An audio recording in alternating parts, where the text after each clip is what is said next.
50% plus 30% plus 20% equals 100%.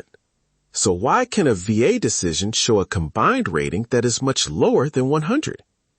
The answer is not that someone forgot basic math. VA uses a different method to combine evaluations, and today I want to make that method easier to follow. The bigger point is this. The combined percentage is a result. The real review is the individual evaluations, the evidence, the diagnostic codes, the effective dates, and the explanation behind that result. An online calculator can process numbers. It cannot read your decision letter for you. Welcome to the Veteran Benefits Reset Podcast. I'm Cameron Burrell, a U.S. Army veteran and founder of VetBiz Media. Today, we'll walk through a simple example, explain the general purpose of the bilateral factor, separate combined rating math from pyramiding, and finish with a worksheet you can use to organize your questions. This is general educational information. It is not a prediction of your rating, a guarantee of an outcome, or individualized legal or medical advice. VA rules and guidance can change, so verify current information through official VA resources and consult a VA-accredited VSO, claims agent, or attorney when appropriate. Let's use a hypothetical example. Imagine 3 evaluations, 50%, 30%, and 20%. These numbers are only for learning. They do not predict what any veteran's combined evaluation will be. If you simply add them, you get 100. But the VA method generally asks a different question. After one disability is considered, how much of the body's remaining efficiency is left for the next disability to affect? That idea of what remains is the key. It is not a complete calculation for every situation, but it gives us a useful picture. Start with the 50% evaluation. In this simplified example, 50% remains. Now apply the 30% evaluation to that remaining 50. 30% of 50 is 15. Add that 15 to the original 50, and the result is 65. That is usually the moment someone says, hold on, why isn't 50 plus 30 equal to 80? Because the 30 is not being applied to a completely untouched 100. It is being applied to the portion that remains after the first evaluation. Now take that 65 and consider the hypothetical 20% evaluation. 35 remains. 20% of 35 is 7. Add 7 to 65 and the raw result is 72. Again, treat 72 as an illustration of the concept, not as a prediction or a substitute for the VA's prescribed method. The actual process can involve additional rules, special provisions, and the specific evaluations in a veteran's decision. The VA combined ratings table is one way the prescribed method is applied. In a basic educational walkthrough, evaluations are generally considered from highest to lowest. You start with 50, then you combine it with 30 using the table. In our simplified example, that produces 65. Next, you combine 65 with 20, producing 72 before final rounding. The exact layout of a table can vary depending on the source, so follow the instructions that accompany the current official table. The point is the sequence. Combine one evaluation, then combine the result with the next. You do not keep returning to the original 100 and add every percentage as if each disability had a separate untouched body. This also explains why an online calculator may give you a number quickly, but still leave the important questions unanswered. A calculator may show how percentages combined.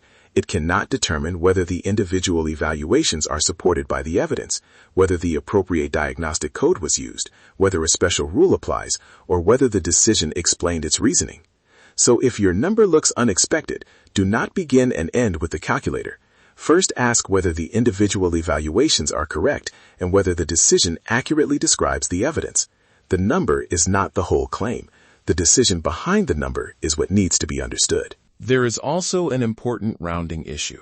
The combined value is generally rounded under the applicable VA rules to the nearest degree divisible by 10. A value ending in 5 is generally rounded upward. That rounding is normally applied to the final combined value rather than repeatedly after every step. Why does that matter? Because if someone rounds the first combination, then rounds again after the next combination, the result may not match the prescribed process. Early rounding can make a confusing calculation even harder to understand. When you read a decision, keep 3 numbers separate in your mind.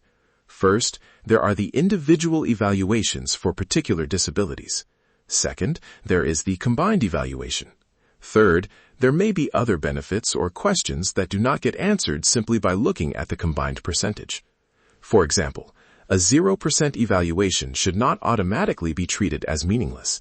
It may show that VA recognized a condition as service-connected even though the assigned evaluation does not include compensation at that percentage. What that means for a particular veteran depends on the complete record and the applicable rules.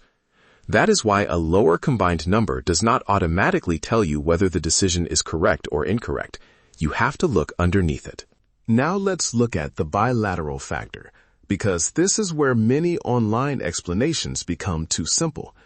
In general terms, the bilateral factor may apply when qualifying disabilities affect paired extremities, such as both arms, both legs, or paired skeletal muscles. Its purpose is to recognize the added impact that can result when both sides of a paired extremity are affected. It is not an automatic extra 10% added to a veteran's final combined rating. It is not available simply because there are 2 ratings anywhere on the body. Eligibility, grouping, and the order of calculation matter. At a high level, qualifying disabilities involving the paired extremities are combined. An additional 10% of that combined bilateral value may then be included before the broader combination continues, under the applicable rules. That is a general description, not a complete rule book, and not a determination that the factor applies in any individual case. For a hypothetical example, imagine qualifying evaluations involving both lower extremities. The calculation is not simply take the veteran's final combined rating and add 10 points. The bilateral consideration is tied to the combined value of the qualifying paired extremity disabilities and then fits into the larger combination process. The questions to verify are more useful than trying to memorize a shortcut. Do the disabilities qualify as paired extremity disabilities? Which evaluations are grouped together? Was the bilateral factor considered? Does the decision or calculation explain how it was applied?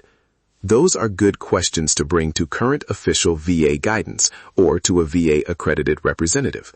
Facts over frustration. Education before action. The bilateral factor is also different from pyramiding. These concepts often appear in the same conversation, but they answer different questions. Combined ratings ask how multiple evaluations are mathematically considered together. Pyramiding asks whether the same disability manifestation is being evaluated more than once under different diagnostic codes. In plain language, the same symptom or functional impairment generally should not be compensated twice just because it has 2 different labels, but that does not mean 2 conditions involving the same general body area are automatically pyramiding. Consider 2 general situations. If 2 evaluations rely on the identical symptom and the same functional limitation, that raises a pyramiding concern. If one evaluation rests on limited motion and another rests on a distinct neurological finding, that raises a different question. Whether either situation applies depends on the facts, the diagnostic criteria, and the explanation in the decision. So do not decide that pyramiding occurred merely because 2 conditions are near each other on the body. Read the evidence and the criteria that support each evaluation. Look for findings about range of motion, neurological symptoms, frequency, flare-ups, occupational impact, or other requirements connected to the diagnostic code.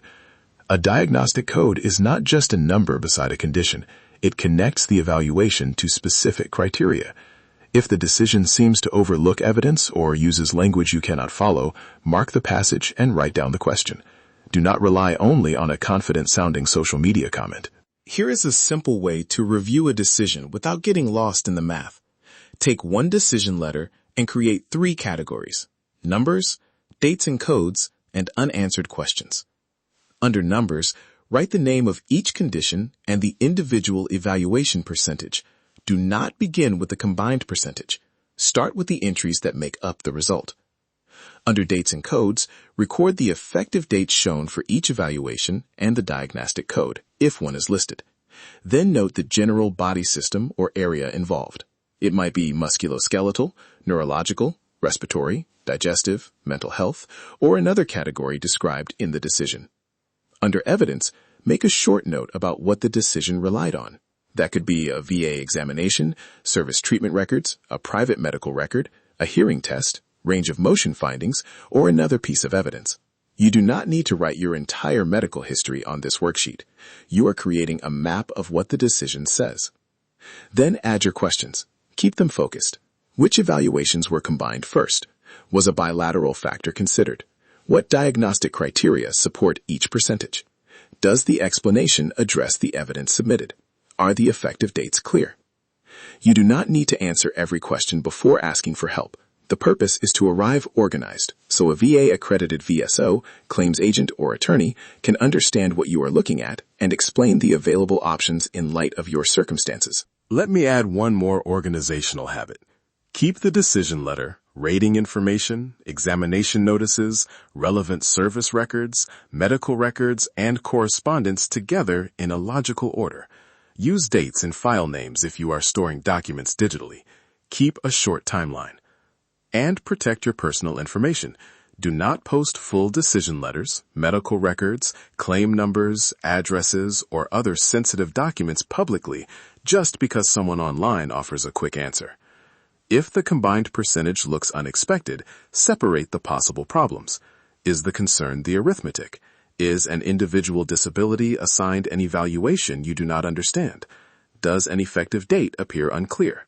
Was evidence discussed? Was a condition recognized as service-connected?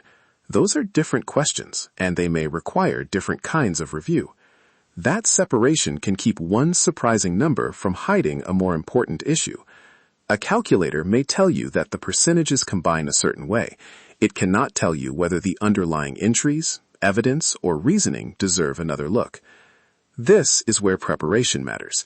Stay organized, stay informed, stay ready. One step, one record, one mission.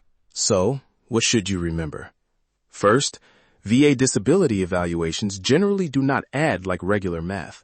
The combined ratings method considers the remaining efficiency after each evaluation and generally works from higher evaluations toward lower ones. Second, the VA combined ratings table helps apply that method, and final rounding can affect how the result is displayed. Avoid repeatedly rounding intermediate steps. Third, the bilateral factor is a separate consideration for qualifying paired extremity disabilities. It is not an automatic bonus for any two ratings, and the details should be verified under current rules. Fourth, pyramiding is not the same as combined rating math. It concerns whether the same manifestation is being evaluated more than once. Diagnostic codes, evidence, factual findings, and the reasoning in the decision all matter. Before the next episode, take one practical step. Choose one decision letter and make a 3-part note. Each individual percentage, its effective date and diagnostic code, and one question you want answered. Then bring that page to a VA-accredited VSO, claims agent, or attorney if you need help understanding your options. Verify current information through official VA resources. If this episode helped, follow the podcast, leave a review, and share it with another veteran, family member, or caregiver. Download the free 7-step Veteran Benefits Reset Guide at vetbizmedia.com/veteran7. Thanks for listening to the Veteran Benefits Reset Podcast. This is an independent educational resource, not legal or medical advice, and it does not replace guidance from an accredited professional. Your service did not expire. Your story is still worth reviewing. Take the next responsible step.